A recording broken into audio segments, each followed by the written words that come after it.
Ayu, seorang istri berhijab, terpaksa meninggalkan rumah mertuanya yang kejam setelah terus-menerus disiksa.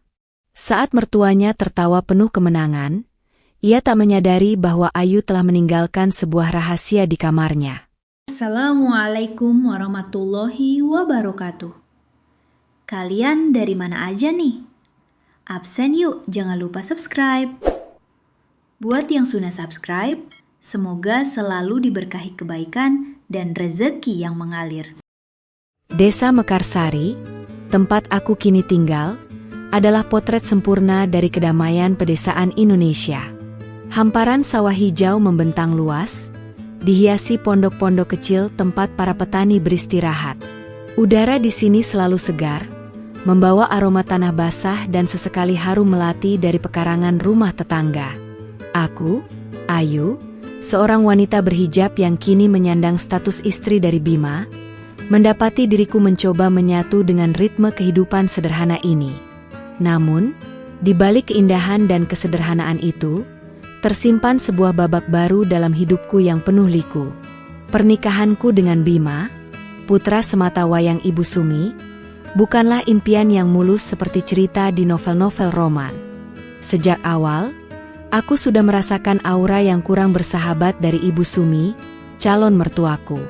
Matanya selalu menatapku dengan tatapan yang sulit diartikan.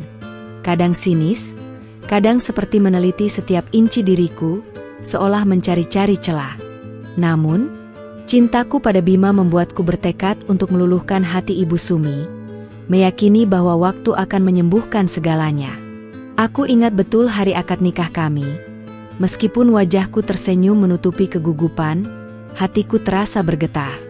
Ibu Sumi duduk di barisan depan, tanpa ekspresi hangat yang biasanya diberikan seorang ibu mertua kepada menantu barunya. Tidak ada pelukan erat, tidak ada bisikan doa restu yang menenangkan. Hanya anggukan singkat, seolah aku hanyalah formalitas yang harus dilewati. Sikapnya itu menusuk hati, namun aku berusaha keras untuk mengabaikannya. Setelah menikah, kehidupan rumah tangga kami dimulai di rumah Ibu Sumi, sesuai dengan adat yang berlaku di desa. Aku membayangkan akan ada momen-momen indah, belajar memasak resep turun-temurun, atau sekadar bercengkrama ringan di sore hari. Nyatanya, semua itu hanyalah hayalan belaka. Setiap pagi, sebelum mentari benar-benar meninggi, aku sudah harus terbangun dan memulai aktivitas rumah tangga. Mencuci piring, menyapu lantai, menyiapkan sarapan, semua kulakukan dengan sepenuh hati, berharap bisa mencuri sedikit senyuman dari Ibu Sumi. Namun, usahaku selalu berujung sia-sia. Sarapan yang kubuat, meskipun sudah kucoba sebaik mungkin, selalu saja ada celahnya di mata Ibu Sumi. Nasi gorengmu terlalu asin, Yu, katanya suatu pagi, tanpa menatapku. Kenapa telurnya tidak matang sempurna? Komentar lain kali. Setiap perkataannya terasa seperti tetesan air yang mengikis batu, perlahan tapi pasti merusak semangatku. Bima, suamiku, seringkali hanya terdiam, tidak mampu membela atau menengahi. Ia terlalu hormat, atau mungkin terlalu takut, pada ibunya. Aku pernah mencoba bertanya pada Bima, apa Ibu Sumi memang tidak menyukaiku, Mas? Bima hanya menghela napas panjang, menatapku dengan tatapan penuh simpati namun tak berdaya. Ibu memang seperti itu, Yu, kamu harus sabar. Nanti juga terbiasa. Jawabnya, seolah mengharapkan aku bisa menerima takdir pahit ini begitu saja. Kata-kata Bima tidak banyak membantu, justru membuatku merasa semakin sendirian dalam menghadapi sikap dingin mertuaku. Hari-hariku berlalu dengan rutinitas yang monoton dan penuh tekanan. Aku bekerja tanpa henti, dari subuh hingga malam, tak pernah ada waktu untuk beristirahat dengan tenang. Jika aku duduk sebentar, suara Ibu Sumi sudah terdengar, menanyakan mengapa pekerjaan belum selesai atau menyuruhku melakukan hal lain. Aku merasa seperti pembantu, bukan menantu. Rasanya seperti sedang menjalani hukuman seumur hidup, terperangkap dalam sangkar emas yang tak terlihat. Meskipun begitu, aku tidak pernah mengeluh pada siapapun. bahkan pada orang tuaku sendiri. Aku tidak ingin mereka khawatir. Aku ingin menunjukkan bahwa aku kuat, bahwa aku bisa menghadapi segala cobaan. Setiap kali rasa putus asa itu datang, aku selalu teringat pesan ibuku. Kesabaran adalah kunci, nak. Badai pasti berlalu. Kata-kata itu selalu menjadi penguat batinku, memberiku energi untuk terus melangkah maju, meskipun dengan langkah yang berat. Di balik cadar kesabaranku, aku mulai merasa lelah. Tubuhku terasa pegal, hatiku terasa hampa. Aku rindu masa-masa sebelum menikah, di mana aku bisa tertawa lepas tanpa beban, di mana aku tidak perlu selalu merasa diawasi dan dinilai. Namun, aku tahu, mundur bukanlah pilihan. Aku sudah memilih jalan ini, dan aku harus menghadapinya dengan kepala tegak. Suatu sore, saat aku sedang menyiram tanaman di halaman, Ibu Sumi lewat di depanku. Ia tidak mengatakan apa-apa, hanya melemparkan tatapan sinis. Aku menunduk, pura-pura tidak melihat. Di dalam hati, aku bertanya-tanya, dosa apa yang telah kulakukan sehingga harus menghadapi cobaan seberat ini? Air mata hampir saja menetes, namun kutahan sekuat tenaga. Aku tidak ingin terlihat lemah di hadapan Ibu Sumi. Aku ingin dia tahu bahwa meskipun ia mencoba menjatuhkanku, aku akan tetap berdiri. Meskipun begitu, aku tetap berusaha mencari celah untuk mendekatkan diri pada Ibu Sumi. Aku pernah membawakannya teh hangat di pagi hari, berharap ia akan tersenyum. Namun, yang kudapat hanyalah keluhan bahwa tehnya terlalu manis atau terlalu pahit. Aku pernah mencoba memijat kakinya yang pegal, namun ia hanya menepis tanganku dan mengatakan aku tidak becus. Setiap usaha baikku selalu ditolak mentah-mentah, membuatku semakin bertanya-tanya, apa sebenarnya yang Ibu Sumi inginkan dariku? Aku mulai menyadari bahwa masalahnya bukan terletak pada apa yang kulakukan atau tidak kulakukan, melainkan pada Ibu Sumi sendiri. Ada sesuatu dalam dirinya yang menolak keberadaanku, sesuatu yang membuatnya enggan menerima kehadiran menantu di rumahnya. Mungkin ia terlalu mencintai putranya, Bima, dan merasa aku adalah saingan yang akan merebut perhatian Bima darinya. Atau mungkin, ada alasan lain yang lebih dalam, yang belum bisa kutembus. Pada suatu malam, saat aku dan Bima sudah di kamar, aku mendengar Ibu Sumi berbicara dengan seseorang melalui telepon. Suaranya terdengar berbisik-bisik, namun aku bisa menangkap beberapa kata kunci seperti warisan dan masalah tanah. Aku tidak terlalu memperhatikannya saat itu, menganggapnya sebagai urusan pribadi Ibu Sumi. Namun, siapa sangka, bisikan-bisikan itu kelak akan menjadi bagian penting dari takdirku. Aku hanya bisa berharap, suatu hari nanti, Ibu Sumi akan melihat ketulusanku, akan menyadari bahwa aku tidak punya niat buruk sedikitpun. Aku hanya ingin menjadi istri yang baik bagi Bima, dan menantu yang berbakti bagi keluarganya. Tapi sepertinya, harapan itu masih jauh panggang dari api. Aku hanya bisa berdoa, semoga Allah memberiku kekuatan untuk terus menghadapi ujian ini. Hari-hariku di rumah Ibu Sumi terasa seperti berada dalam sangkar kaca. Aku bisa melihat dunia luar yang bebas, namun tak bisa menyentuhnya. Setiap gerak-geriku selalu dalam pengawasan ketat Ibu Sumi. Jika aku mencuci baju, ia akan memeriksa apakah sabunnya sudah cukup banyak atau airnya sudah cukup bersih. Jika aku memasak, ia akan berdiri di ambang dapur, mengomentari setiap bahan yang kutambahkan atau setiap bumbu yang kucampur. Aku merasa seperti seorang murid yang selalu diuji, tanpa pernah lulus. Pagi adalah waktu yang paling menegangkan. Setelah sholat subuh dan mengaji sebentar, aku langsung bergegas ke dapur.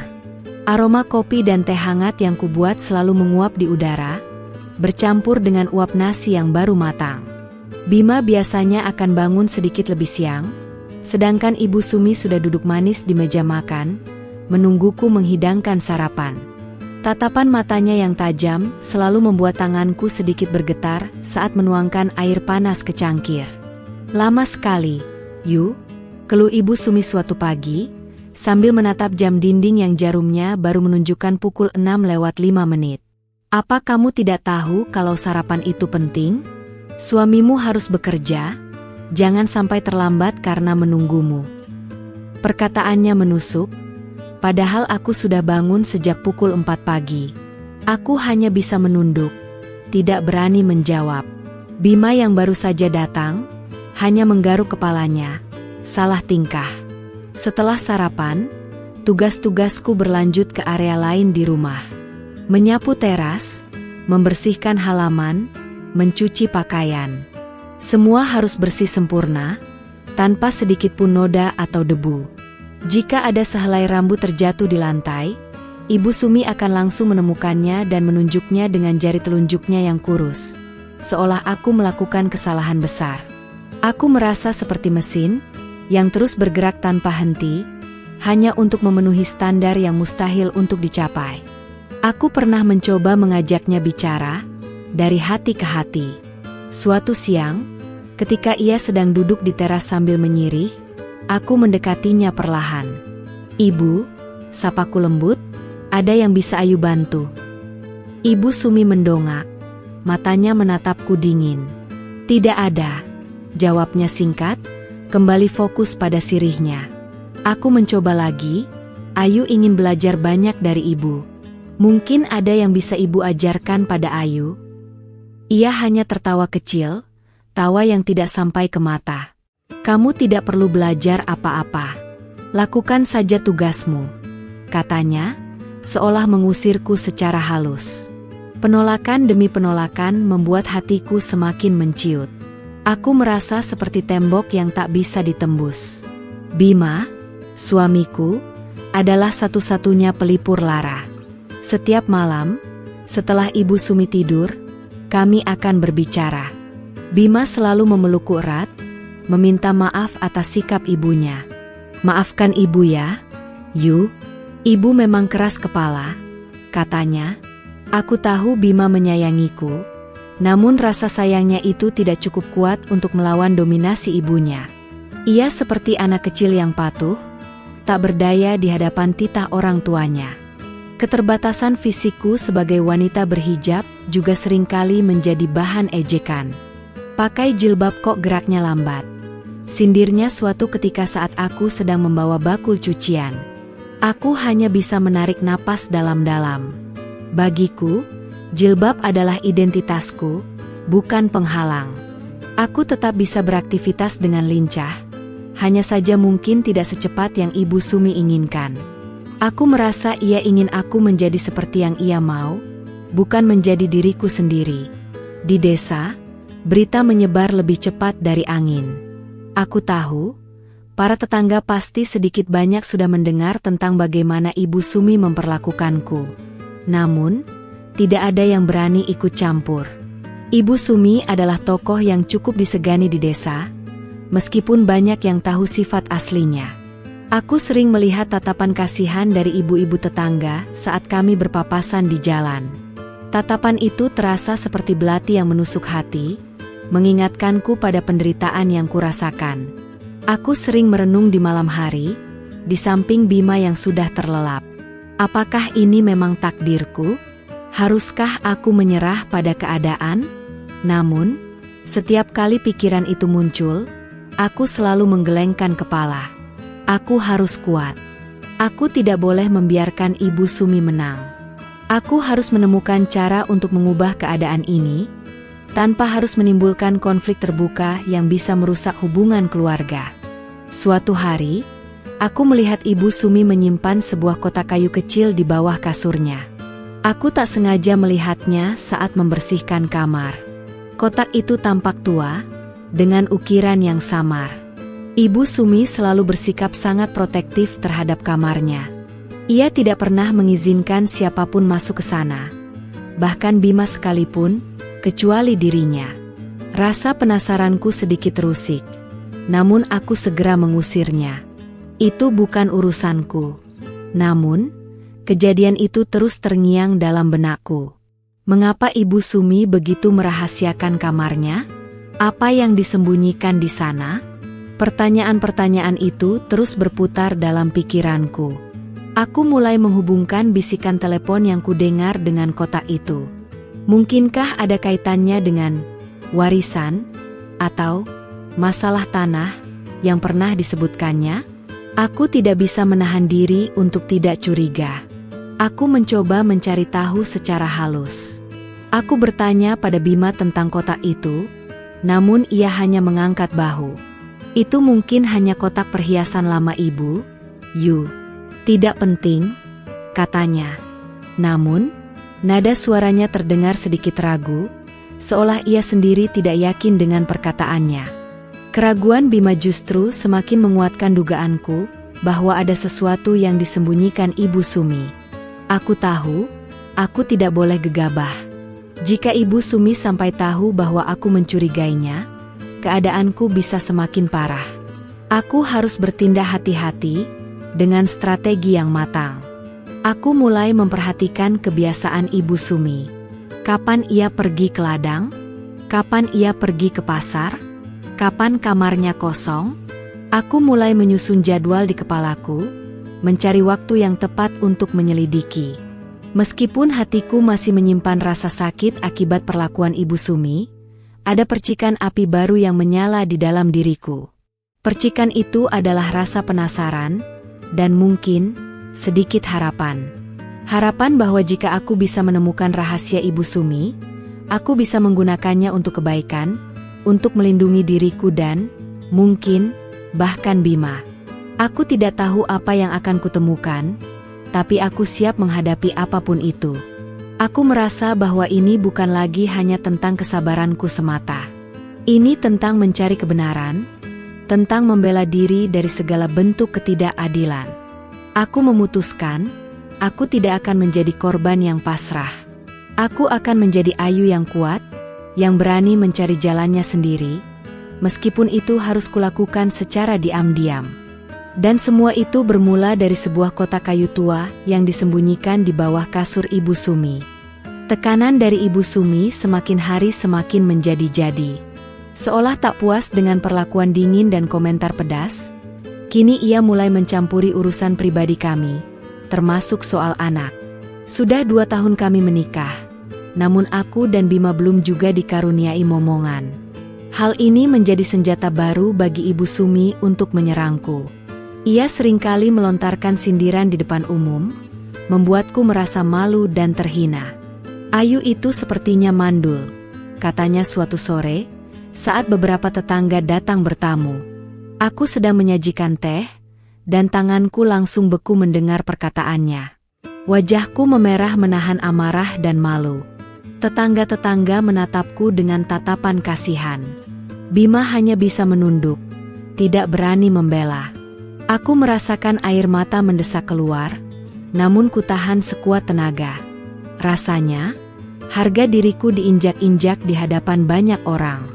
Perkataan itu terus terngiang di telingaku, bahkan saat malam tiba. Aku menangis dalam diam di samping Bima yang sudah tertidur. Rasa sakit di hatiku tak tertahankan. Itu bukan hanya soal anak. Itu tentang martabatku sebagai seorang wanita, sebagai seorang istri. Ibu Sumi telah melampaui batas. Aku tidak bisa lagi menoleransi perlakuan ini. Ada sesuatu yang patah di dalam diriku, sesuatu yang memicu tekad baru. Pagi harinya, aku bangun dengan perasaan berbeda. Tidak ada lagi rasa pasrah, tidak ada lagi rasa putus asa. Yang ada hanyalah tekad membara untuk mencari jalan keluar. Aku tidak tahu bagaimana, tapi aku tahu aku harus melakukan sesuatu. Aku mulai memikirkan kembali kotak kayu di bawah kasur Ibu Sumi. Mungkinkah di sana ada jawaban? Mungkinkah rahasia yang disembunyikan Ibu Sumi adalah kunci kebebasanku? Aku mulai lebih cermat mengamati Ibu Sumi. Ia memang sering pergi ke ladang di pagi hari, dan ke pasar di sore hari. Namun, ada satu hal yang menarik perhatianku. Ia selalu mengunci kamarnya setiap kali ia pergi, bahkan hanya sebentar ke halaman belakang. Seolah ada harta karun yang sangat berharga di dalamnya. Padahal, rumah kami di desa Mekarsari ini, jauh dari hiruk pikuk kota, Jarang sekali ada pencurian. Kehati-hatian Ibu Sumi terasa berlebihan dan mencurigakan. Suatu siang, Ibu Sumi pamit pergi ke rumah tetangga sebelah, Ibu Sarinem, untuk mengobrol. "Jangan berani-berani masuk kamarku ya, Yu," pesannya dengan nada mengancam. "Jika ada barang yang hilang, kamu yang akan kuhukum." Aku hanya mengangguk. Namun di dalam hati, sebuah rencana mulai terbentuk. Ini adalah kesempatanku. Ini adalah celah yang kucari. Setelah Ibu Sumi benar-benar tidak terlihat, aku mendekati kamarnya. Pintu kayu jati itu terkunci rapat. Aku mencoba mendorongnya pelan, tidak ada gunanya. Aku melihat ke sekeliling, mencari kemungkinan lain. Jendela kamar Ibu Sumi menghadap ke samping rumah, dekat dengan gudang penyimpanan kayu bakar. Jendela itu terkunci dari dalam, tapi ada sedikit celah. Aku harus mencobanya. Aku mengambil bangku kecil dari dapur, menyeretnya ke dekat jendela kamar Ibu Sumi. Jantungku berdebar kencang, seolah akan melompat keluar dari dadaku.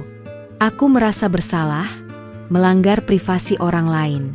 Namun, di sisi lain, aku merasa harus melakukannya. Ini adalah perjuanganku untuk mendapatkan kembali harga diriku. Aku harus tahu apa yang disembunyikan Ibu Sumi. Dengan perlahan, aku mencoba mengintip dari celah jendela. Tidak banyak yang terlihat, hanya sebagian dari ranjang dan lemari pakaian. Aku mendengar suara desahan angin dan beberapa suara binatang di kejauhan. Aku yakin Ibu Sumi tidak akan kembali secepat ini. Aku harus bertindak cepat.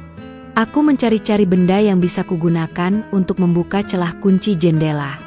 Mataku tertuju pada sebuah kawat jemuran yang tergeletak di dekat gudang. Aku mengambilnya, meluruskannya, dan mencoba memasukkannya ke celah kunci jendela. Tanganku gemetar, butuh beberapa kali percobaan sampai akhirnya kawat itu berhasil menyentuh grendel. Dengan napas tertahan, aku menggerakkan kawat itu, mencoba menggeser grendel kunci dari dalam. Aku berkeringat dingin, meskipun cuaca di luar tidak terlalu panas. Setelah beberapa menit yang terasa seperti berjam-jam, terdengar bunyi, klik, pelan. Jendela terbuka sedikit. Aku segera mendorongnya dan melompat masuk. Kakiku mendarat di lantai kamar Ibu Sumi dengan bunyi yang nyaris tak terdengar. Aku melihat sekeliling. Kamar itu rapi, bersih, namun ada aura aneh yang menyelimutinya. Aroma kamper dan sedikit bau tanah, seperti ada sesuatu yang lama tersimpan. Aku langsung bergerak menuju tempat tidur. Di bawah kasur, tepat seperti yang kulihat sebelumnya, ada kotak kayu tua itu. Tanganku terulur, meraihnya dengan hati-hati. Kotak itu terasa berat, berisi sesuatu yang padat. Aku meletakkannya di lantai, lalu mencoba membukanya. Kotak itu tidak terkunci. Dengan perlahan, aku mengangkat tutupnya. Di dalamnya, tergeletak beberapa lembar kertas yang sudah menguning, terikat rapi dengan tali rami. Ada juga sebuah foto lama, hitam putih, seorang pria dan wanita yang tidak kukenali. Mataku tertuju pada lembaran kertas itu. Itu adalah surat-surat tanah. Beberapa di antaranya adalah akta jual beli dan surat keterangan waris. Tanganku gemetar saat membaca beberapa nama yang tertera di sana. Salah satu nama itu adalah nama almarhum kakekku, dari pihak ibuku. Jantungku berdegup kencang. Aku membaca dengan teliti. Salah satu surat tanah itu, dengan kop surat resmi dan tanda tangan pejabat desa, adalah surat bukti kepemilikan tanah persawahan yang luas. Yang mengejutkan, nama pemilik terakhir yang tertera adalah kakekku. Namun di bagian belakang, ada catatan tangan yang mencurigakan, seolah-olah terjadi pengalihan hak secara tidak sah, dan nama Ibu Sumi tertera sebagai pihak yang menerima pengalihan itu. Aku menyadari, ini bukan hanya masalah warisan, ini adalah penipuan. Tanah yang kini sebagian besar menjadi milik Ibu Sumi, seharusnya adalah hak milik keluargaku. Ibu Sumi telah memalsukan dokumen, atau setidaknya memanipulasi keadaan, untuk mengambil tanah itu. Aku melihat foto itu lagi. Mungkinkah pria dan wanita di foto itu adalah almarhum kakek dan nenekku? Ada kemiripan samar yang membuatku merinding. Tiba-tiba, aku mendengar suara langkah kaki dari luar. Ibu Sumi. Aku panik. Aku harus segera mengembalikan kotak itu ke tempatnya dan keluar dari sini. Aku buru-buru menutup kotak, mengembalikannya ke bawah kasur. Aku melompat keluar dari jendela, kembali ke gudang, dan menutup jendela itu dengan sekuat tenaga. Tanganku gemetar saat mengembalikan kawat jemuran ke tempatnya. Aku mengatur napas, mencoba menenangkan detak jantungku yang masih berpacu kencang. Saat Ibu Sumi masuk rumah, aku sudah berpura-pura sedang menyapu halaman depan dengan sapu di tangan. Ia menatapku sekilas, lalu masuk ke dalam tanpa curiga. Aku menghela napas lega. Aku selamat. Tapi apa yang baru saja kutemukan? Rahasia besar yang selama ini Ibu Sumi sembunyikan. Rahasia yang kini bisa mengubah segalanya. Malam itu, setelah penemuanku yang menggegerkan, tidurku tidak nyenyak. Pikiranku terus-menerus kembali pada lembaran-lembaran kertas yang sudah menguning di dalam kotak kayu tua itu. Nama kakekku, cap jempol yang samar, dan tanda tangan yang terlihat dipalsukan. Semuanya berputar di kepalaku seperti kincir angin. Bagaimana bisa Ibu Sumi memiliki dokumen-dokumen itu? Apa hubungannya dengan kakekku? Dan mengapa ia menyembunyikannya begitu rapat? Keesokan harinya, aku mencari cara untuk mengonfirmasi dugaanku. Aku teringat pernah melihat sebuah foto lama di album keluarga orang tuaku, foto kakek dan nenekku saat muda. Aku perlu membandingkannya dengan foto yang kutemukan di kamar Ibu Sumi. Kesempatan itu datang saat Bima mengajakku menjenguk orang tuaku di desa sebelah. Jaraknya tidak terlalu jauh, sekitar 1 jam perjalanan dengan sepeda motor. Saat tiba di rumah orang tuaku, suasana hangat langsung menyelimutiku. Ibuku, seperti biasa, menyiapkan makanan kesukaanku. Ayahku menyambutku dengan senyum lebar. Aku merasa seperti kembali ke duniaku yang aman, jauh dari bayangan Ibu Sumi. Setelah makan dan bercengkrama, aku beranikan diri untuk bertanya. "Ibu, Ayah," kataku, sambil memegang secangkir teh hangat. Aku ingin bertanya tentang kakek dan nenek. Apa mereka punya tanah persawahan yang luas di desa ini atau desa tetangga? Ayahku mengerutkan kening. Dulu kakekmu memang punya sepetak sawah, Yu, tapi tidak terlalu luas. Kenapa? Jawabnya. Aku merasa kecewa. Informasi ini tidak cocok dengan yang kutemukan. Atau, apakah ada tanah lain? Maksudku, apakah ada tanah yang hilang atau dipermasalahkan? Tanyaku lagi, mencoba lebih spesifik. Ibuku tiba-tiba terlihat murung. Ada, Nak. Ada sepetak sawah warisan dari kakekmu yang lain, kakekmu dari pihak bapak. Sawah itu luas sekali, letaknya di perbatasan desa kita dan desa sebelah. Seharusnya itu warisan untuk bapakmu, tapi entah bagaimana, surat-suratnya tiba-tiba hilang dan tanah itu diklaim oleh orang lain. Jelas ibuku, suaranya pelan dan penuh sesal. Jantungku langsung berdebar kencang. Siapa yang mengklaimnya? Bu? Tanyaku, nyaris berbisik. Seorang wanita bernama Sumi. Dia mengaku punya surat-surat lengkap. Tapi kami tahu, itu tidak benar. Bapakmu sudah mencoba memperjuangkannya, tapi tidak ada bukti yang kuat. Dokumen aslinya entah kemana. Jadi kami pasrah saja. Nak, jawab ayahku, menghela napas. Duniaku serasa berhenti berputar. Ibu Sumi. Nama yang sama, tanah yang luas, dokumen yang hilang. Semua cocok. Mataku berkaca-kaca. Jadi, mertuaku sendiri adalah orang yang telah menipu keluargaku? Rasa marah, sakit hati, dan pengkhianatan bercampur aduk di dalam diriku. Pantas saja Ibu Sumi tidak menyukaiku. Mungkin ia takut rahasianya terbongkar, atau ia hanya merasa bersalah, meskipun aku ragu ia punya hati nurani. Aku tidak mengatakan apa-apa lagi pada orang tuaku tentang penemuanku. Aku tidak ingin mereka khawatir atau berharap terlalu banyak. Aku harus merencanakan semuanya dengan hati-hati. Sebelum pulang, aku diam-diam membuka album foto keluarga. Aku mencari foto kakekku dari pihak ayah, dan ibuku membantuku menemukannya. Ya, ada kemiripan yang mencolok dengan foto di kotak kayu Ibu Sumi. Sekarang, aku yakin itu adalah kakek dan nenekku. Setelah kembali ke rumah Ibu Sumi, pikiranku dipenuhi oleh penemuan ini. Ini bukan hanya tentang perlakuan buruknya padaku, ini tentang kejahatan yang lebih besar.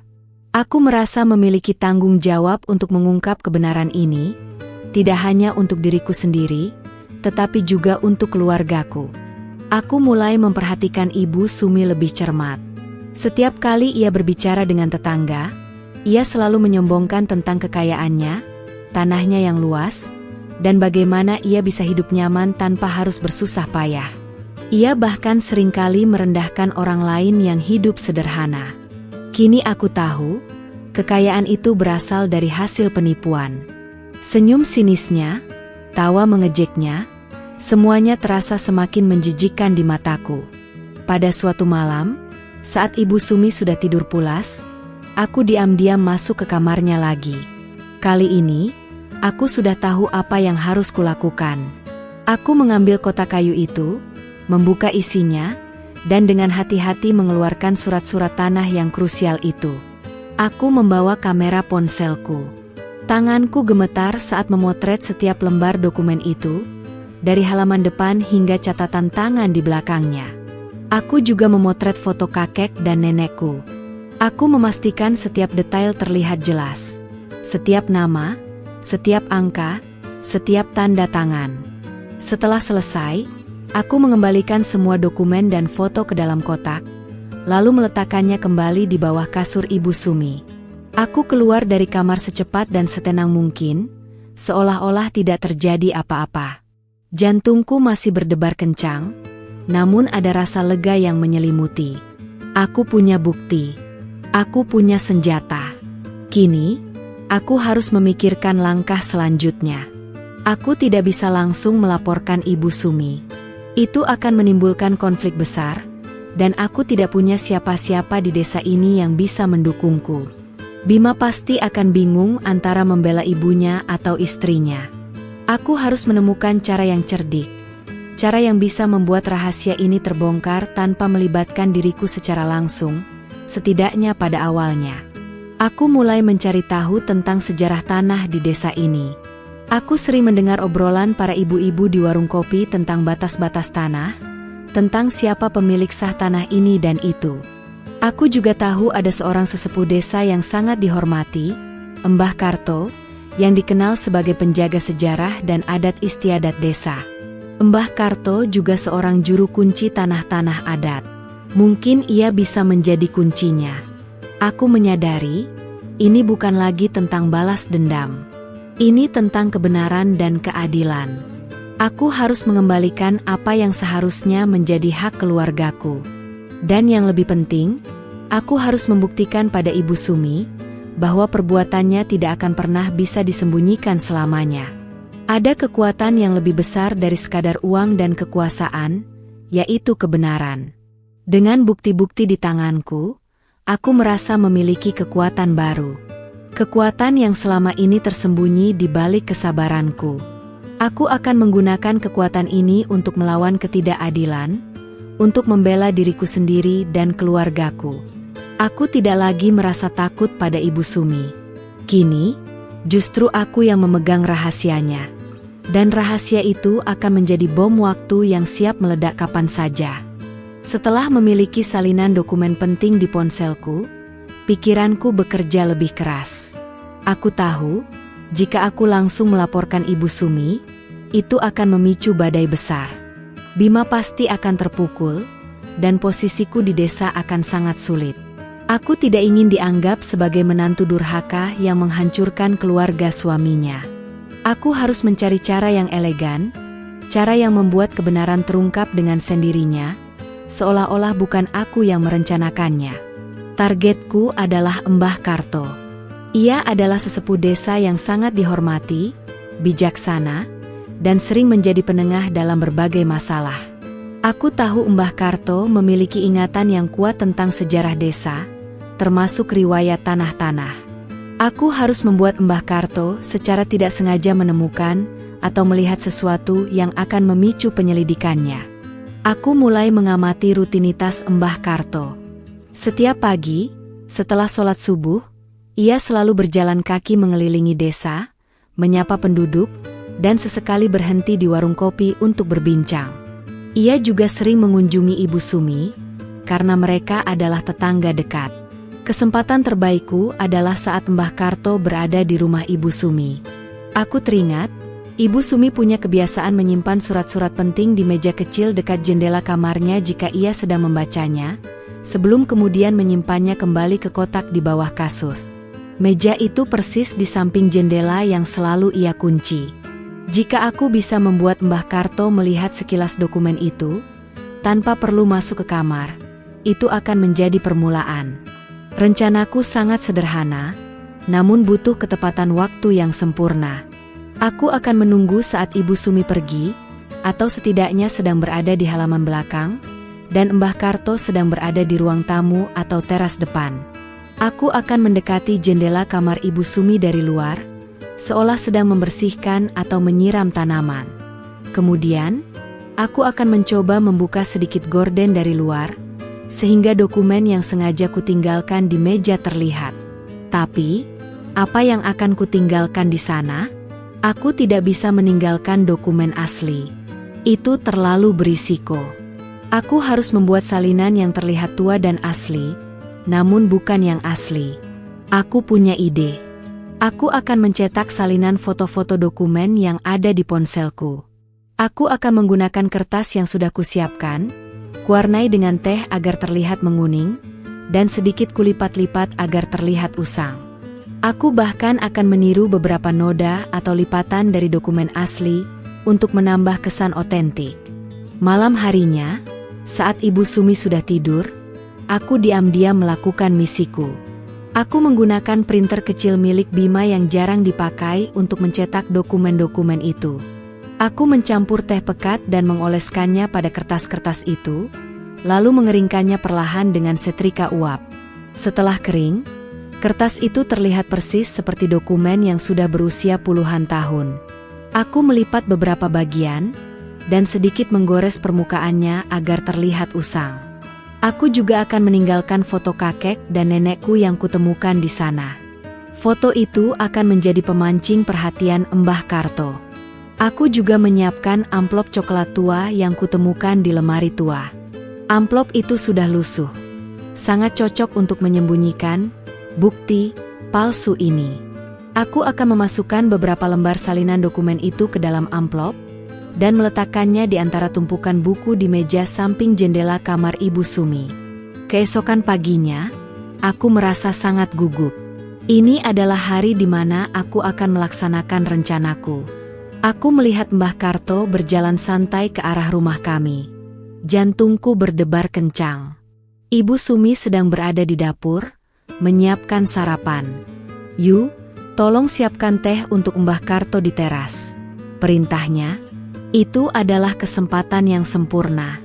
Saat Mbah Karto sudah duduk di teras, aku membawakannya teh hangat. Aku melihat Ibu Sumi masih di dapur, sibuk. Aku pura-pura menyiram tanaman di dekat jendela kamar Ibu Sumi. Dengan gerakan cepat dan hati-hati, aku membuka sedikit gorden jendela kamar Ibu Sumi dari luar. Aku melihat dokumen palsu yang kutinggalkan di meja. Sengaja kusingkap sedikit bagian amplopnya sehingga isinya terlihat samar. Aku kembali ke teras, duduk di dekat Mbah Karto. Ia sedang bercerita tentang masa mudanya. Mataku melirik ke arah jendela kamar Ibu Sumi. Mbah Karto juga sesekali melirik ke arah jendela. Aku melihat sorot matanya yang berhenti sejenak pada amplop yang sedikit terbuka itu. Ia mengerutkan kening, seolah ada sesuatu yang mengusik pikirannya. Ibu Sumi keluar dari dapur, membawakan cemilan untuk Mbah Karto. "Wah, repot-repot saja. Sumi, kata Mbah Karto, namun matanya masih sesekali melirik ke jendela. Ibu Sumi tidak menyadari apa-apa. Ia terlalu sibuk dengan obrolannya. Aku tersenyum tipis. Rencanaku sepertinya berhasil. Setelah Mbah Karto pulang, aku segera masuk ke kamar Ibu Sumi. Amplop itu masih di sana. Aku mengembalikannya ke tempat tersembunyi. Tidak ada yang berubah.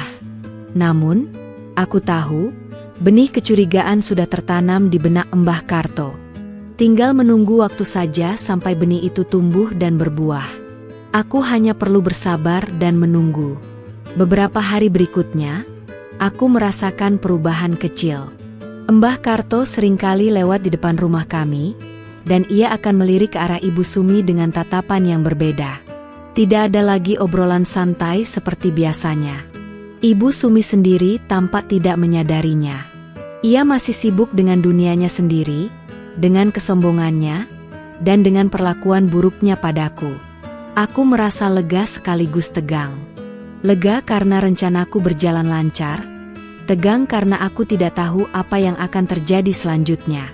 Aku hanya bisa berdoa, semoga kebenaran akan segera terungkap, dan keadilan akan berpihak padaku.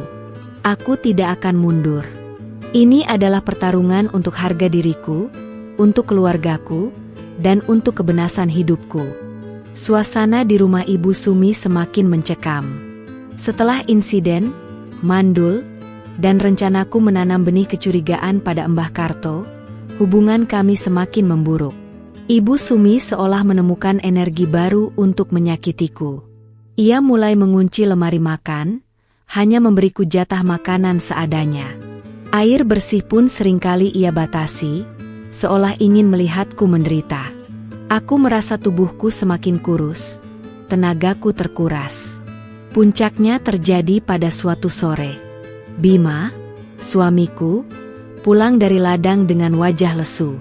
"Ayu," ibu bilang, "ibu ingin kamu pulang ke rumah orang tuamu dulu untuk sementara," katanya, suaranya pelan dan ragu-ragu. "Mungkin ibu butuh waktu sendiri." Aku menatapnya tak percaya. Mataku berkaca-kaca. "Jadi, ini akhirnya?" Ia mengusirku secara halus. "Untuk sementara?" tanyaku, mencoba menahan air mata agar tidak tumpah. Bima mengangguk, tidak berani menatap mataku. "Iya, Yu. Hanya sementara," jawabnya, seolah meyakinkan dirinya sendiri. Aku tahu itu bohong. Ini adalah cara Ibu Sumi untuk menyingkirkanku selamanya. Ia sudah tidak tahan lagi melihatku di rumahnya. Hatiku hancur berkeping-keping. Bukan karena aku tidak ingin pergi, justru aku sudah sangat ingin pergi dari neraka ini. Tapi cara Ibu Sumi mengusirku, melalui Bima, terasa sangat tidak manusiawi. Aku merasa seperti barang yang bisa dibuang kapan saja. Namun, di balik rasa sakit itu, ada sebuah tekad yang semakin menguat. Aku tidak akan pergi dengan tangan kosong. "Baik, Mas. Kalau itu memang keinginan ibu, aku akan pulang," kataku, suaraku terdengar datar. Bima terlihat sedikit terkejut dengan reaksimu. Ia mungkin mengira aku akan menangis dan memohon untuk tinggal. Tapi tidak. Aku sudah terlalu lelah untuk itu. Kini, aku punya misi yang lebih besar. Aku tahu, ini adalah kesempatan terakhirku untuk meninggalkan sesuatu yang sebenarnya di kamar Ibu Sumi. Aku tidak akan meninggalkan dokumen palsu kali ini. Aku akan meninggalkan petunjuk yang akan membongkar rahasia aslinya, dan akan ditemukan pada waktu yang tepat. Aku sudah memikirkannya matang-matang. Pagi harinya, aku mulai mengemasi barang-barangku. Hanya sedikit, karena aku memang tidak punya banyak barang. Ibu Sumi berdiri di ambang pintu kamarku, mengawasiku dengan senyum sinis. "Pergilah sana, biar rumah ini tenang," katanya. Aku hanya menatapnya sekilas, lalu kembali melipat pakaian. Ia tidak tahu bahwa kepergianku ini akan menjadi awal dari kehancurannya. Saat Ibu Sumi sedang sibuk di dapur, menyiapkan makan siang, aku melaksanakan rencanaku. Aku tahu ia akan makan siang lebih awal hari ini, karena ia harus pergi ke arisan sore nanti. Aku harus bertindak cepat. Aku masuk ke kamar Ibu Sumi. Kotak kayu itu masih di bawah kasur, dan di dalamnya ada dokumen asli yang selama ini kuincar. Aku mengeluarkan sebuah surat tanah asli yang paling krusial, yang menunjukkan pengalihan hak secara tidak sah. Surat itu adalah inti dari penipuannya. Aku tidak akan meninggalkannya begitu saja di tempat terbuka. Aku akan menyembunyikannya di tempat yang Ibu Sumi sendiri tidak akan pernah mencarinya. Namun akan ditemukan oleh pihak lain yang punya otoritas untuk menyelidiki. Aku melihat ke sekeliling kamar Ibu Sumi. Mataku tertuju pada salah satu bantal yang selalu ia gunakan. Bantal yang berisi kapuk dan sering ia peluk saat tidur. Ide gila muncul di benakku. Aku akan menyembunyikan surat itu di dalam bantalnya. Bukan bantal yang ia gunakan setiap hari, tetapi bantal cadangan yang ia letakkan di lemari. Aku membuka lemari pakaian Ibu Sumi. Ada beberapa bantal cadangan di sana, tersusun rapi. Aku mengambil salah satunya. Dengan gunting kecil yang kubawa dari tasku, aku membuat sayatan kecil di bagian ujung bantal, cukup untuk memasukkan lembaran kertas itu. Aku melipat surat tanah asli itu sekecil mungkin, lalu menyelipkannya ke dalam bantal, di antara tumpukan kapuk.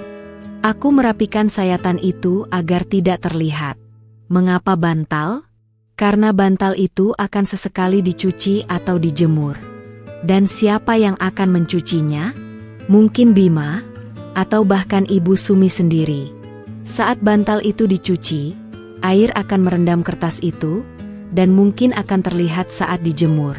Atau, jika suatu saat bantal itu dibongkar untuk diganti kapuknya, surat itu akan ditemukan. Ini adalah bom waktu yang tersembunyi, menunggu saat yang tepat untuk meledak. Setelah selesai, aku mengembalikan bantal itu ke tempatnya semula. Tidak ada yang terlihat berbeda. Aku keluar dari kamar Ibu Sumi, kembali ke kamarku, dan menyelesaikan pengepakan. Jantungku berdebar kencang, antara rasa takut dan juga kegembiraan yang aneh. Aku telah melakukan sesuatu yang berani. Sesuatu yang akan mengubah segalanya. Bima sudah menunggu di ruang tamu. Ia terlihat tidak nyaman. Ibu Sumi juga sudah duduk di teras, dengan senyum kemenangan di wajahnya. "Sudah siap, Yu?" tanyanya, nada suaranya penuh ejekan. Aku hanya mengangguk. Aku memakai sandalku, meraih tas kecilku. Aku berjalan melewati Ibu Sumi, tidak menatapnya.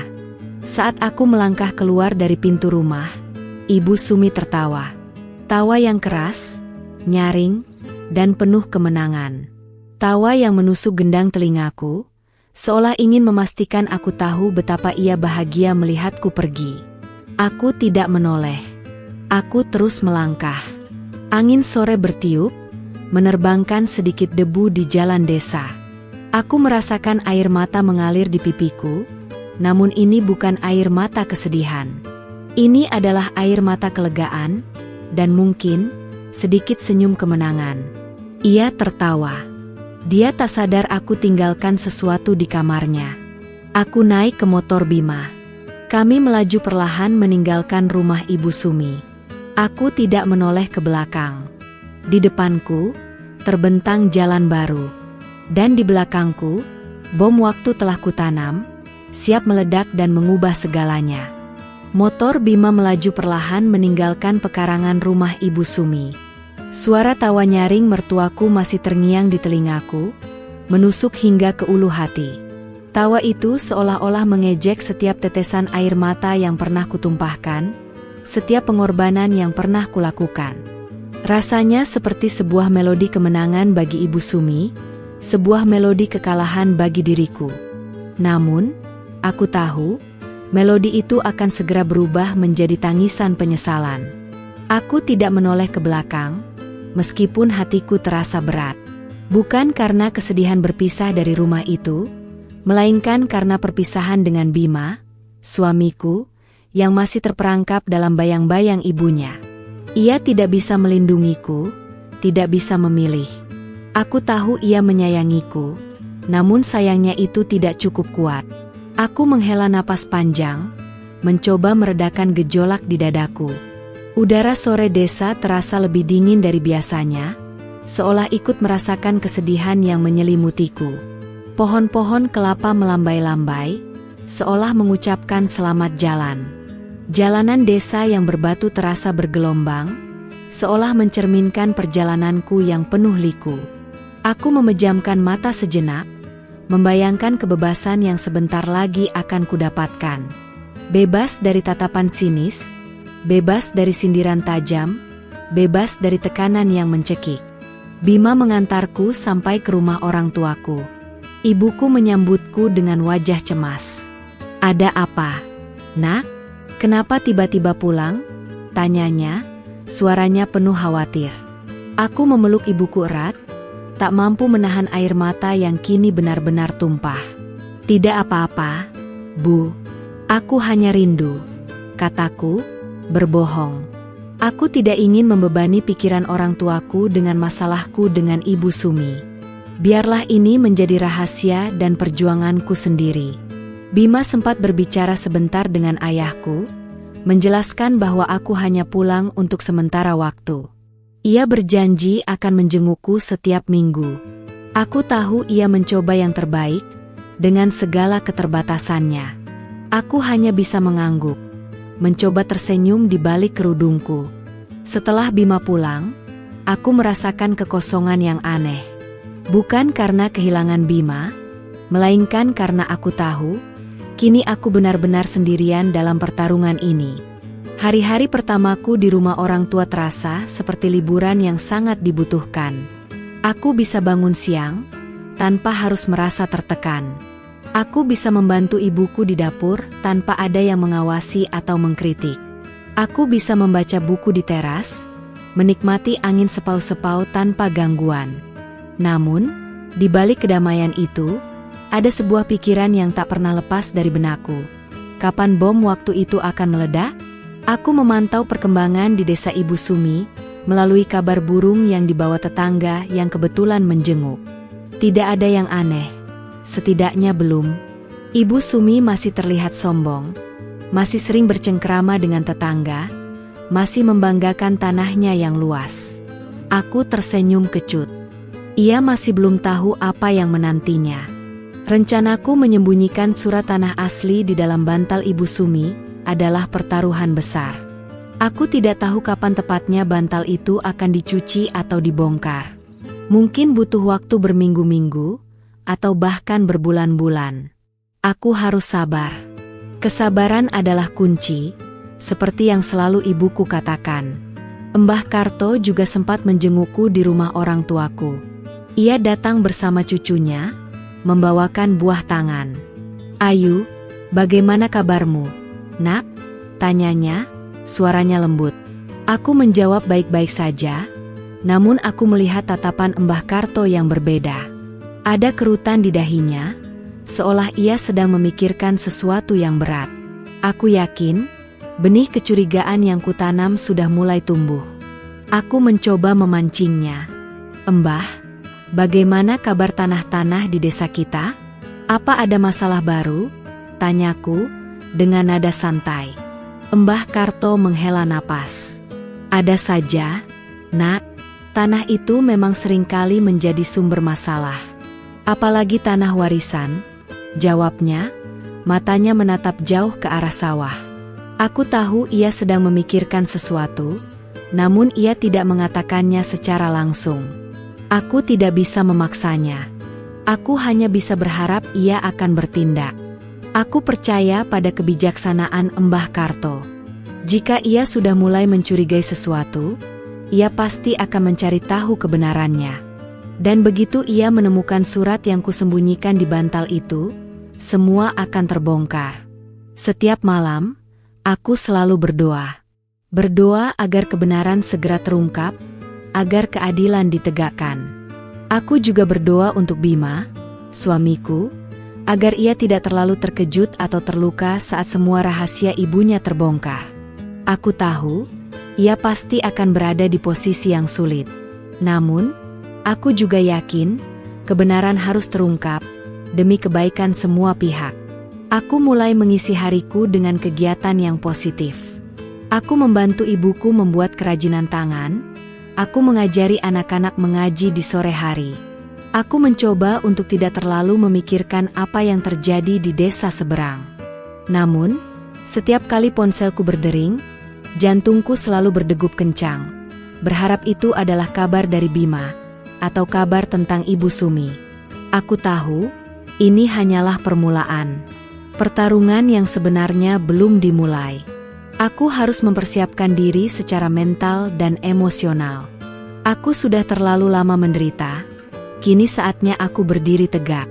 Aku sudah melepas semua beban yang membelengguku. Kini, aku adalah Ayu yang baru, Ayu yang kuat, yang siap menghadapi segala badai. Tawa Ibu Sumi yang terakhir kudengar saat aku meninggalkan rumahnya akan selalu terngiang. Tawa itu adalah pengingat bagiku, pengingat tentang betapa kejamnya ia, dan betapa pentingnya kebenaran harus terungkap. Biarkan ia tertawa sekarang, karena aku yakin, tawa itu tidak akan bertahan lama. Setelah beberapa minggu di rumah orang tuaku, aku mulai merasakan kembali ketenangan yang telah lama hilang. Senyum kembali merekah di wajahku, dan mataku tak lagi dipenuhi kesedihan. Aku menikmati setiap momen sederhana, mulai dari membantu ibuku di dapur, hingga mengajari anak-anak mengaji di mushola desa. Desa orang tuaku, meskipun tak jauh dari desa Ibu Sumi, terasa seperti surga. Bima memang menepati janjinya untuk menjengukku setiap minggu. Ia terlihat lebih lega dan santai saat bersamaku, jauh dari bayangan ibunya. Kami berbicara banyak hal, tentang pekerjaannya di ladang, tentang kehidupan di desa, dan kadang-kadang, tentang Ibu Sumi. Bima bercerita bahwa ibunya masih sama, sombong dan dominan. Ia bahkan sesekali menyindir Bima karena aku tidak pulang-pulang. Ibu bilang, "Kapan istrimu itu pulang? Jangan-jangan dia sudah nyaman di rumah orang tuanya," kata Bima suatu kali, menirukan nada bicara ibunya. Aku hanya tersenyum tipis. "Biarkan saja, Mas. Yang penting aku bahagia di sini," jawabku. Aku tidak tahu apakah Bima menyadari makna di balik perkataanku, tapi ia hanya mengangguk. Pada salah satu kunjungan Bima, ia bercerita tentang kebiasaan baru Ibu Sumi. "Ibu sekarang sering menjemur bantalnya, Yu. Mungkin karena musim hujan," katanya. Jantungku langsung berdebar. Bantal. Ya, bantal itu. Apakah itu bantal yang sama? Aku menahan diri untuk tidak terlalu menunjukkan reaksi. "Oh ya? Baguslah, biar tidak lembab," kataku, berusaha tetap tenang. Kabar tentang bantal yang dijemur Ibu Sumi terus berlanjut. Suatu hari, Bima bercerita, "Tadi ibu kesal sekali, Yu," katanya salah satu bantalnya robek saat dijemur. Padahal bantal itu sudah lama sekali. Aku merasakan gelombang antusiasme dalam diriku. Ini dia, ini pasti bantal itu. Aku pura-pura bersimpati. "Kasihan ibu, Mas. Mungkin memang sudah waktunya diganti," kataku. Bima melanjutkan, "Ibu curiga ada tikus yang merobeknya. Padahal kan sudah dijemur di tempat yang tinggi." Ia terdengar bingung. Aku menahan senyum. "Bukan tikus, Mas. Itu adalah pertanda. Surat itu pasti akan segera ditemukan." Beberapa hari kemudian, kabar itu datang. Bukan dari Bima, melainkan dari tetangga kami yang datang berkunjung. "Ayu, kamu tahu? Ada geger di desa Ibu Sumi," kata Ibu Rina, tetangga kami, dengan mata berbinar penuh gosip. Jantungku berdegup kencang. "Ada apa, Bu Rina?" tanyaku, mencoba terdengar biasa saja. Katanya Mbah Karto menemukan surat-surat aneh di dalam bantal Ibu Sumi yang robek. Bisiknya. Surat-surat itu katanya berhubungan dengan tanah warisan yang dulu pernah jadi sengketa. Katanya Mbah Karto langsung marah besar dan mengumpulkan para sesepuh desa. Duniaku serasa berhenti berputar. Ini dia, Bom waktu itu akhirnya meledak. Rasa lega, terkejut, dan sedikit takut bercampur aduk. Lega karena rencanaku berhasil, terkejut karena terjadi begitu cepat, dan takut akan konsekuensi yang mungkin terjadi. Lalu, bagaimana kelanjutannya, Bu Rina? Tanyaku, berusaha menjaga ekspresiku. Mbah Karto meminta Ibu Sumi untuk menghadap ke balai desa. Katanya mau diselesaikan secara adat, jawab Ibu Rina. Semua orang di desa pada membicarakannya. Katanya Ibu Sumi terlihat sangat panik. Aku mengucapkan terima kasih pada Ibu Rina, pura-pura terkejut dengan kabar itu. Setelah ia pulang, aku langsung masuk ke kamarku. Aku mengambil ponselku, melihat kembali foto-foto dokumen yang kupunya.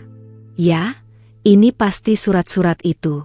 Surat-surat yang membuktikan penipuan Ibu Sumi. Aku mulai merasa sedikit kasihan pada Bima. Ia pasti akan sangat terpukul. Tapi, aku yakin, kebenaran harus terungkap. Mungkin ini akan menjadi pelajaran berharga bagi Ibu Sumi, dan juga bagi Bima, agar ia bisa berdiri lebih tegas. Malam itu, Bima tidak datang menjengukku. Aku mencoba menghubunginya, namun ponselnya tidak aktif. Aku tahu pasti ada sesuatu yang terjadi. Mungkin ia sedang menghadapi kemarahan Ibu Sumi, atau ia sedang sibuk mengurus masalah ini. Aku hanya bisa menunggu dan berdoa. Aku mulai membayangkan bagaimana reaksi Ibu Sumi saat surat itu ditemukan. Pasti ia sangat terkejut, panik, dan mungkin marah besar. Tawa kemenangan yang pernah ia lontarkan saat aku pergi pasti sudah berganti menjadi tangisan penyesalan.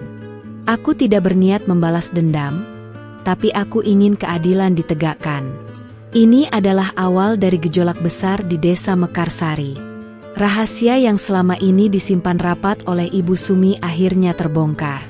Dan aku, Ayu, yang dulu dianggap lemah dan tidak berdaya, adalah orang yang diam-diam meletakkan pemicu bom waktu itu. Aku tidak lagi merasa takut. Yang ada hanyalah keyakinan bahwa kebenaran akan selalu menemukan jalannya. Suasana di desa Mekarsari berubah drastis setelah kabar penemuan surat di bantal Ibu Sumi menyebar. Hawa gosip yang biasanya hanya seputar acara hajatan atau panen, kini beralih sepenuhnya pada Ibu Sumi dan rahasia kelamnya. Aku mendengar berbagai versi cerita dari tetangga yang berkunjung, semuanya mengarah pada satu kesimpulan. Ibu Sumi sedang dalam masalah besar. Bima akhirnya menghubungiku sore harinya. Suaranya terdengar sangat lelah dan putus asa. Kamu sudah dengar kabarnya? Tanyanya, nada suaranya bergetar. Ibu benar-benar dalam masalah. Mbah Karto menemukan surat-surat tanah di bantalnya. Surat-surat itu surat tanah kakekmu. Aku menghela napas. Aku sudah dengar sedikit. Mas, bagaimana keadaannya sekarang? Tanyaku, mencoba terdengar tenang. Bima terdiam sejenak. Ibu disidang di balai desa. Para sesepuh desa, tokoh masyarakat, semuanya ada di sana. Mbah Karto menunjukkan surat-surat itu dan meminta ibu untuk menjelaskan. Ibu tidak bisa membantah. Dia terlihat sangat panik dan marah. Air mata Bima mulai tumpah di ujung telepon. Aku tidak tahu harus berbuat apa. Ibu menipuku, menipu kita semua. Aku tidak pernah tahu tentang ini. Aku tahu Bima terkejut, dan mungkin merasa dikhianati oleh ibunya sendiri. Tenang, Mas. Semua akan baik-baik saja. Biarkan kebenaran terungkap, kataku, mencoba menenangkannya.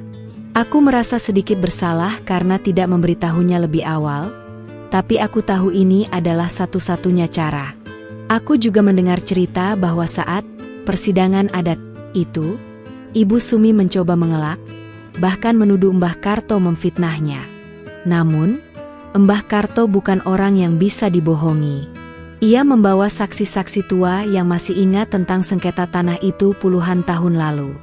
Bahkan, Mbah Karto menunjukkan kesamaan tulisan tangan di surat yang ditemukan dengan tulisan tangan Ibu Sumi di dokumen lain yang pernah ia urus di desa. Bukti-bukti itu terlalu kuat untuk dibantah. Aku tidak percaya ibu bisa melakukan ini. Yu, kata Bima lagi, suaranya parau. Aku malu. Malu pada keluargamu. Jangan begitu, Mas. Ini bukan salahmu.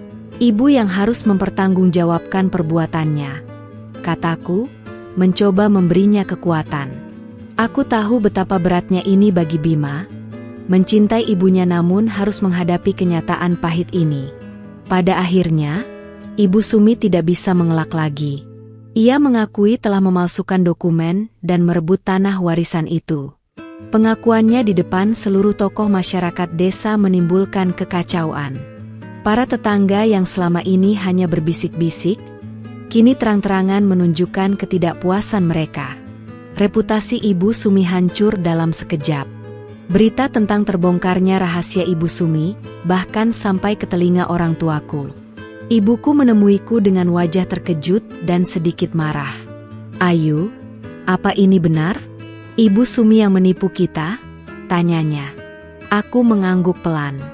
Aku menemukannya, Bu. Aku tidak sengaja. Lalu aku melakukan sesuatu agar kebenaran terungkap. Jelasku, akhirnya mengungkapkan sebagian kebenaran padanya.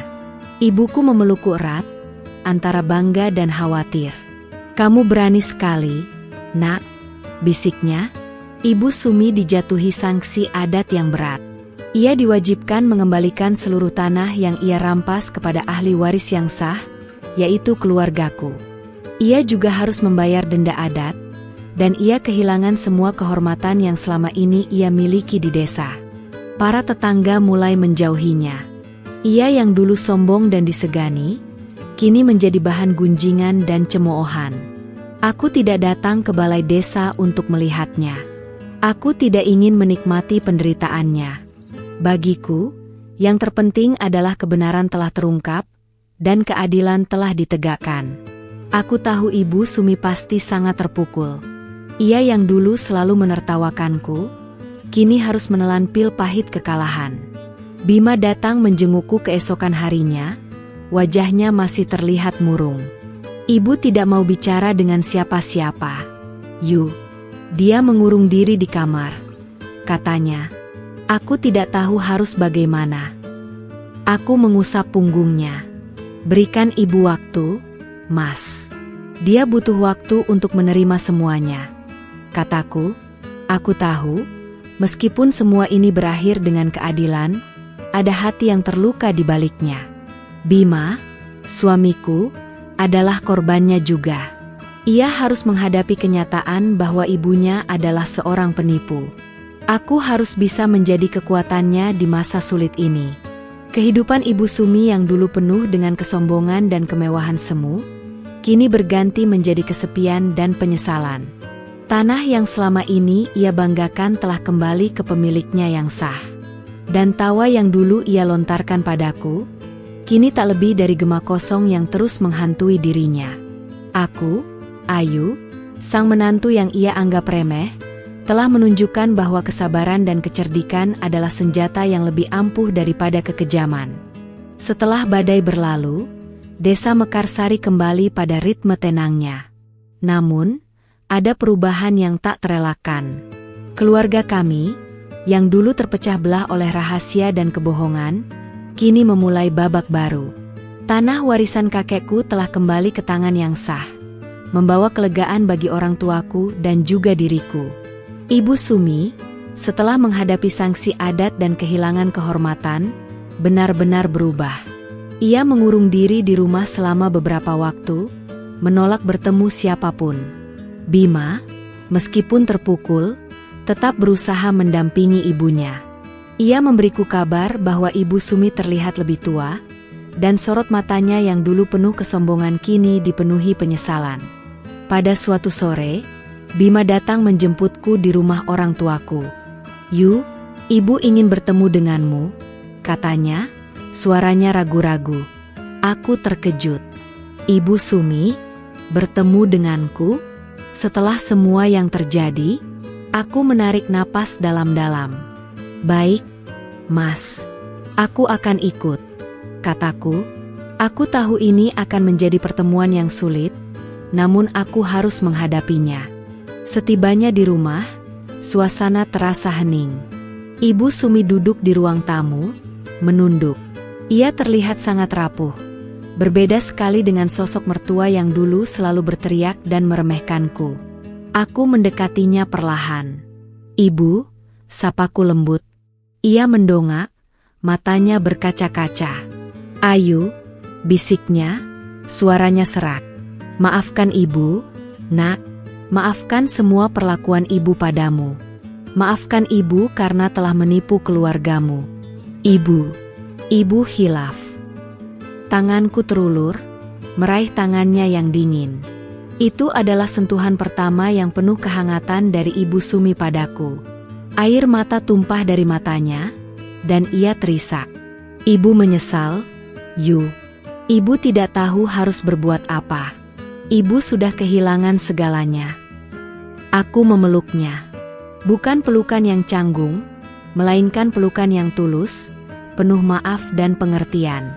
Aku tahu, penyesalannya itu nyata. Setelah itu, hubungan kami perlahan membaik. Ibu Sumi tidak lagi sombong, tidak lagi memaksakan kehendaknya. Ia kini lebih sering menghabiskan waktu dengan beribadah, dan mencoba menebus kesalahannya pada masyarakat desa. Ia bahkan seringkali membantuku di dapur, dan tidak lagi mengkritik masakanku. Perubahan ini membuat Bima sangat lega. Aku dan Bima juga memutuskan untuk memulai hidup baru. Dengan uang hasil penjualan sebagian kecil tanah warisan yang telah kembali, kami membeli sebidang tanah kecil di desa Ibu Sumi, tidak jauh dari rumahnya. Kami membangun rumah sederhana di sana, rumah yang akan menjadi sarang kami sendiri, tanpa bayangan Ibu Sumi yang mendominasi. Meskipun kami sudah punya rumah sendiri, aku tetap sering menjenguk Ibu Sumi. Aku membawakannya makanan, menemaninya mengobrol. Kini, ia tidak lagi tertawa sinis. Ia tertawa tulus, tawa yang penuh kehangatan, tawa yang menunjukkan bahwa ia akhirnya menemukan kedamaian dalam dirinya. Dari kisah ini, aku belajar banyak. Belajar tentang kesabaran, tentang kekuatan kebenaran, dan tentang memaafkan. Aku yang dulu hanya bisa menunduk dan menahan diri, kini telah menjadi wanita yang lebih kuat dan berani. Aku tidak lagi takut menghadapi tantangan, karena aku tahu Allah selalu bersamaku. Desa Mekarsari tetap indah, dengan hamparan sawah dan udara segar. Namun, kini ada keindahan baru yang kurasakan. Keindahan sebuah keluarga yang telah menemukan jalannya kembali, keindahan sebuah hati yang telah disembuhkan oleh maaf, dan keindahan kebenaran yang akhirnya menang. Tawa Ibu Sumi saat aku meninggalkan rumahnya akan selalu menjadi kenangan. Kenangan pahit yang kini telah berubah menjadi pelajaran berharga. Ia memang tertawa saat melihatku keluar dari rumahnya. Dia tak sadar, aku tidak hanya meninggalkan sesuatu di kamarnya, tetapi juga meninggalkan harapan baru untuk kami semua. Dan yang terpenting, aku meninggalkan kebenaran yang tak akan pernah bisa disembunyikan. Kini, aku, Ayu, hidup tenang di rumah kecilku bersama Bima. Kami sedang menanti kehadiran buah hati yang kami nanti-nantikan. Aku tahu, perjalanan hidup tidak akan selalu mulus. Akan selalu ada badai. Namun, aku yakin, dengan kekuatan iman dan ketulusan hati, aku akan selalu bisa menghadapinya. Dan mungkin, suatu hari nanti, aku akan menceritakan kisah ini kepada anak-anakku, sebagai pengingat bahwa kebaikan akan selalu menang, bahkan di tengah kegelapan sekalipun.